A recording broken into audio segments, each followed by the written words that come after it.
तो हमने देखा कि न्यूक्लियर में बहुत सारे ड्रॉबैक हैं। सबसे बड़ा ड्रॉबैक न्यूक्लियर का ये था कि उसमें हमको कंटिन्यूस लेजर प्राप्त नहीं हो रही थी, हमको पल्स के फॉर्म में लेजर प्राप्त हो रही थी, जो कि पल्स के फॉर्म में लेजर प्राप्त होने से हम उसका औद्योगिक रूप से कोई उसका यूज नहीं कर पा रहे थे। तो हमको एक ऐसी लेजर की आवश्यकता थी जो हमको कंटिन्यूस वेव फॉर्म में मिले, लगातार हमें प्राप्त होती रहे। तो इसलिए हम लोग को सबसे आवश्यकता पड़ी एक कंटिन्यूस लेजर की।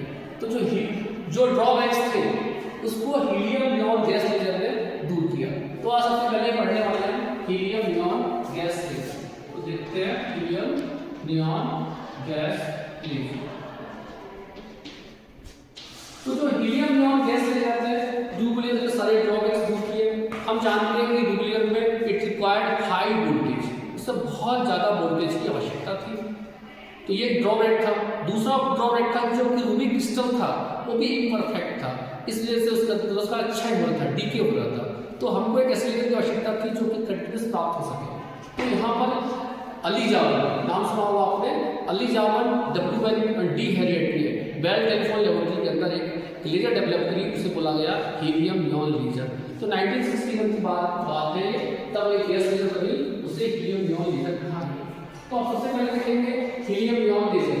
तो ये सबसे पहले से देखते हैं कंस्ट्रक्शन देखते हैं। ये हम डायग्राम बनाते हैं। स्टेट में नियॉन एटम के काफी क्लोज होता है, इस कारण हीलियम के साथ नियॉन लेते हैं। ठीक है, तो आप देख रहे हैं हीलियम नियॉन लेकर ये डायग्राम बना रहे हैं। तो ये हमने देखा, ये डायग्राम है हीलियम नियॉन लेजर का डायग्राम देख रहे हो आप। तो आज हम चर्चा कर रहे हैं हीलियम नियॉन लेजर की। तो सेकंड पॉइंट है हमारा हीलियम नियॉन कंस्ट्रक्शन। तो कंस्ट्रक्शन बहुत आसान है। इट कंसिस्ट कॉर्स ट्यूब, ये क्या करती है, कॉर्स का ट्यूब है। It consist quartz tube whose length around 50 centimetre. तो इसकी लेंथ है यहाँ से लेकर यहाँ तक की 50 सेंटीमीटर के लगभग होती है, और इसका डायमीटर है 0.5 mm। आप समझ सकते हैं कितना बारीक होता है। इसका जो डायमीटर बहुत कम है, लेंथ थोड़ी सी ज़्यादा है, करीब आधे मीटर के आसपास इसकी लेंथ है, या कह सकते हो 50 सेंटीमीटर के आसपास, और डायमीटर बहुत कम है। दिस कॉर्स ट्यूब, अब कॉर्स ट्यूब को लेते हैं। इसका मेन कारण क्या है कि जो दुनिया में सबसे परफेक्ट प्लास्टिक माना जाता है वो कॉर्स को माना जाता है। वैसे दुनिया में कोई भी चीज़ परफेक्ट प्लास्टिक नहीं है, पर कॉर्स कुछ हद तक हम कह सकते हैं उसमें इलास्टिसिटी होती है। तो ये कॉर्स का ट्यूब और कॉर्स का। अब हमने क्या किया, इसके अंदर हीलियम नियॉन गैस का मिक्सचर डाल दिया। इसको दिखाइए वीडियो को थोड़ा सा। तो ये है, इसका ratio 10:1। It is filled by the helium neon gas mixture. It's ratio is 10:1। इसका रेशियो है 10 हीलियम के एटम और 1 एटम नियॉन का। 8 the pressure of 1 mm mercury. अब क्या किया हमने इसको, जो इस क्रिस्टल है क्वार्ट्ज को वन साइड हमने कर दिया, सिल्वर कोटेड कर दिया। One end of this quartz tube is perfect reflector because it is completely silver coated. तो ये परफेक्ट रिफ्लेक्टर का काम करता है, क्योंकि हमने क्या किया है, सही साइड को किया है, पूरी तरीके से सिल्वर से कोट कर दिया है। दूसरा एंड है, हमने इसको हल्का हल्का सिल्वर से कोट किया गया है, देख रहे हो आप। तो इससे बोलेंगे पार्शियल रिफ्लेक्टर। दिखाइए इसको, this is called partial reflector. और इस क्वार्ट्ज ट्यूब को बाद में हमने एक रेडियो फ्रीक्वेंसी ऑसिलेटर से कनेक्ट कर दिया। दिखाई दे रहा है आपको, रेडियो फ्रीक्वेंसी ऑसिलेटर से, जो कि प्रोड्यूस 4 × 10⁻⁷ हर्ट्ज की फ्रीक्वेंसी को प्रोड्यूस करता है। अब कंस्ट्रक्शन को दोबारा समझाइए कर देते हैं। जो दिखाई दे रहा है उसी को हमें लिखना है कॉपी के अंदर। It consists quartz tube whose length is 50 cm and diameter is 0.5 mm or 1 cm. It is filled by the helium neon gas mixture. Its ratio is 10:1.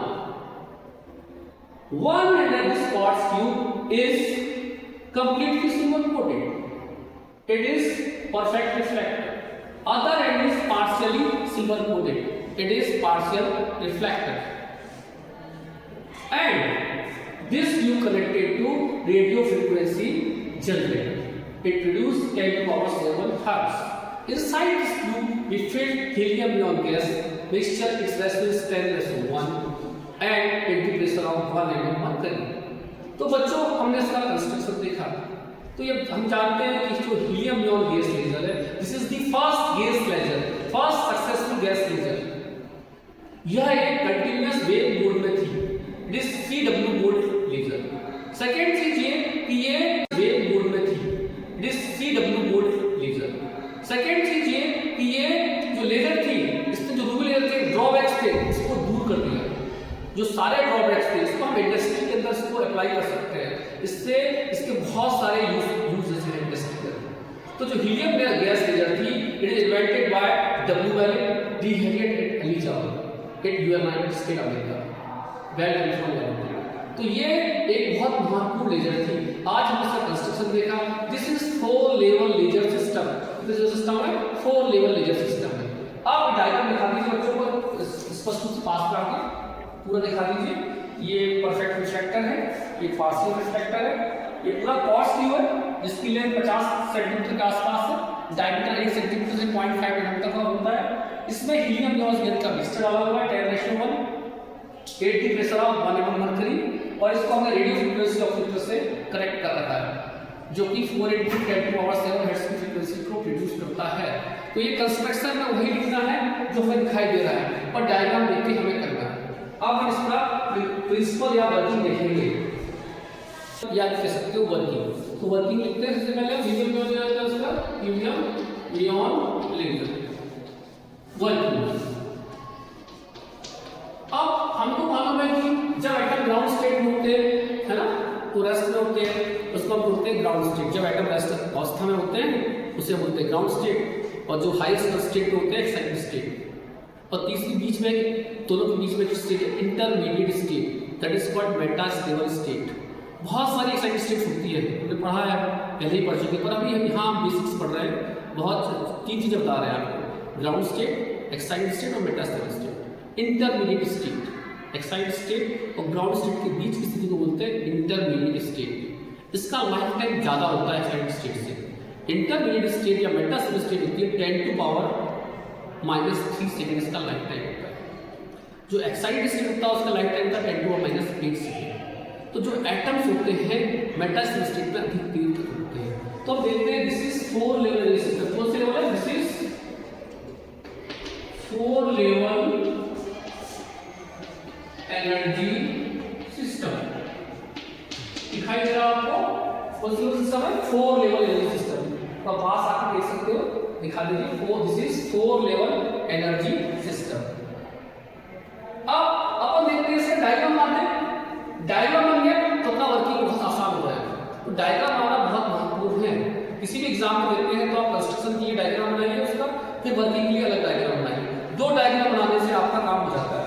तो सबसे पहले हम देखते हैं कि ये देखा हमने 2 साइड से बनाया, इधर हमने रखा, दिखाई दे रहा है आपको, देंगे हम, ये है E4, ये है E3 और ये E4। सबसे पहले हम देखा एटम कहां पर, हमारा ग्राउंड स्टेट पे हमारा एटम दिख रहा है आपको। ग्राउंड स्टेट पे एटम हमने इलेक्ट्रिकल डिस्चार्ज को ऑन कर दिया, हमने पावर सप्लाई ऑन कर दी, है ना। तो क्या होगा, इलेक्ट्रिकल डिस्चार्ज की वजह से क्या होगा, जो एटम्स है, जो एटम दिखाई दे रहा है आपको, it will B gross the energy, it absorb the energy. क्या करेगा ये क्या करेगा, एनर्जी को एब्जॉर्ब करेगा, भाई इसे बोलेंगे इलेक्ट्रिकल डिस्चार्ज। अब जैसे हमने देखा इसने एब्जॉर्ब की and it will be excited, तो फिर क्या होगा, एनर्जी मिलती क्या होगा, एक्साइटेड हो जाएगा and jump ground state to metastable state. यह जंप करेगा E1 से लेकर E2 तक। अब E2 का जो एनर्जी है यहां पर 20.161 इलेक्ट्रॉन वोल्ट। देख लीजिए पास लाइन इसको, 20.61 इलेक्ट्रॉन वोल्ट एनर्जी है, यहां पर दिख रहा है 20.61 इलेक्ट्रॉन वोल्ट एनर्जी। अब जब हमने इसको एनर्जी दी इलेक्ट्रिकल डिस्चार्ज इफेक्ट से, इसने इसको एब्जॉर्ब किया और जंप करके कहां पहुंच गया, E2 पे। This is called Meta stable state. ये यहां पर जाकर न्यून एटम से कोलाइड करता है, इसे बोलेंगे एटम टू एटम कोलिजन। क्या बोलेंगे? एटम टू एटम, दिखाइए इसको, एटम टू एटम कोलिजन। जब ये एटम न्यून एटम टकराता है तो इसे बोलते हैं, न्यून एटम से टकराएगा तो इट विल बी ट्रांसफर। जब एटम टू एटम कोलिजन होगा तो ये कुछ एनर्जी ट्रांसफर करते हैं, किसको? न्यून एटम। तो ये जाएगी 20.66 इलेक्ट्रॉन वोल्ट, मतलब इसको 0.05 एडिशनल एनर्जी मिलेगी।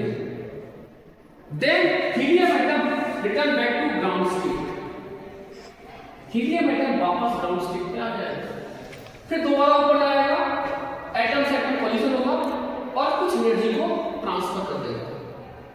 जब एनर्जी ट्रांसफर करी तो न्यून एटम ने, तो पास आप दिखाइए, न्यून एटम ने क्या किया? एनर्जी को एब्जॉर्ब किया and get excited and pass E2 to E3। अब एटम कहां से आ गया? E2 से E3 पर आ गया, पास हो गया, जो उसको एडिशनल 0.05 एनर्जी मिली।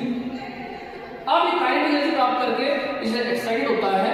तो यहां पर हम देखते हैं इस प्रोसेस में, इसे बोलते हैं इंटरमीडिएट स्टेट, मेटास्टेबल स्टेट। इसका लाइफ टाइम है 3 × 10⁻³ इसका लाइफ टाइम है 3 × 10⁻³ सेकेंड, और इसका लाइफ टाइम है 10⁻⁸ सेकेंड। तो मेटास्टेबल स्टेट का लाइफ टाइम कम है, ज्यादा है, और एक्साइटेड का लाइफ टाइम कम है। तो एटम कहां इकट्ठे हुए? एटम इकट्ठे हो गए E2 के अंदर। कहां इकट्ठे हो गए? E2 कौन सी है? Intermediate state. तो atom will accumulate on the intermediate state, और यहां पर लेस एटम रहेंगे E3 पर। E2 और E3 के बीच में हो गया स्टिमुलेटेड इमिशन। क्या हो गया बच्चों? स्टिमुलेटेड इमिशन, क्योंकि यहां पर पॉपुलेशन इन्वर्जन की कंडीशंस तैयार हो गई। फिर समझ लीजिए, एटम ग्राउंड स्टेट पे है, इलेक्ट्रिकल डिस्चार्ज से हमने इसको एनर्जी दी और इसने एनर्जी ऑब्जॉर्ब करा और कहां पहुंच गया? Metastable state. यहां पर एटम टू एटम कोलिजन हो तो कुछ एनर्जी से ट्रांसफर कर दी, एनर्जी ट्रांसफर करके वापस ग्राउंड स्टेट पे जाता है। यहां पर ये एटम जो एनर्जी प्राप्त करके गेट एक्साइटेड, ये एक्साइटेड हो जाएगा, पास E2 से E3 पर पास हो जाता है। अब हम धीरे धीरे देखते हैं कि यहाँ पर एटम ज्यादा इकट्ठे हो जाते हैं, क्योंकि इंटरमीडिएट स्टेट का लाइफ टाइम ज्यादा है और इसका एक्साइटेड लाइफ टाइम कम है। तो यहाँ पर एटम ज्यादा और यहाँ पर एटम कम है। इनके बीच हो गया पॉपुलेशन इन्वर्जन। क्या हो गया? Population inversion. E2 और E3 के बीच में पॉपुलेशन इन्वर्जन की कंडीशन तैयार हो गई। अब तैयार होने से क्या होगा? यहाँ पर होगा स्टिमुलेटेड इमिशन, और we obtain 6328 angstrom laser beam. हमको क्या मिल रही है? 6328 एंगस्ट्रॉम की लेजर बीम प्राप्त होती है यहाँ पर। तो हमने देखा ये फर्स्ट है, यहाँ पर दो, हमने एक एटम दिया और यहाँ पर कितने लोग हैं? 2 एटम। तो यहाँ आपको 628 एंगस्ट्रॉम की क्या प्राप्त होगी?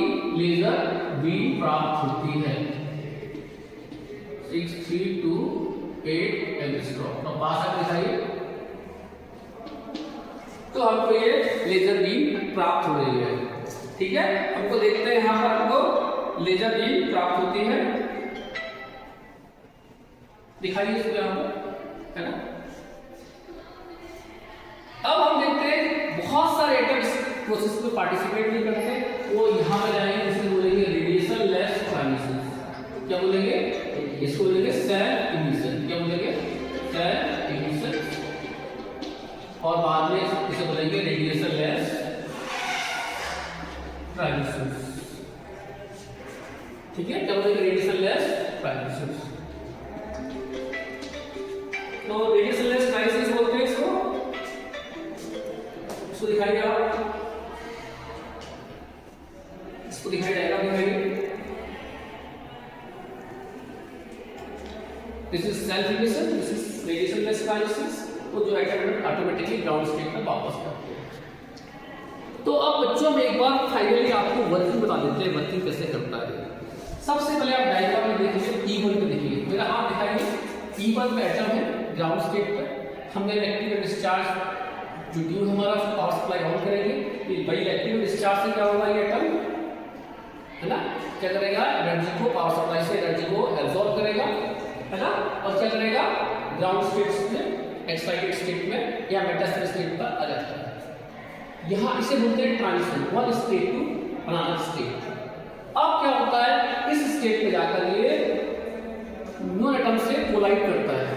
जब न्यून एटम से कोलिजन होगा, it will be transfer some part of their energy to neon atom, then it return back, clear का एटम वापस आ गया, इसने कुछ एनर्जी दी 0.05 इलेक्ट्रॉन वोल्ट की, न्यून atom get excited, atom excited हो जाएंगे and they pass E2 to E3, E2 से E3 पर आ गए।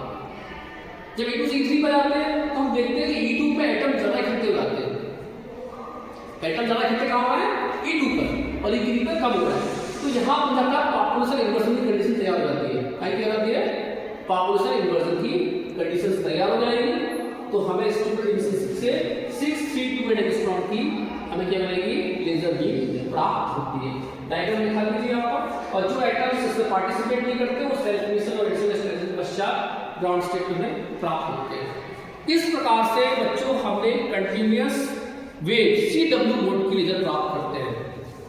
अब जो हीलियम नियॉन गैस लेजर हमें it gives monochromatic, coherent, less divergence, unidirectional, collimated, strong light beam, it is continuous laser beam, हमें continuous beam प्राप्त होती है। इसमें सारे ड्रॉबैक्स थे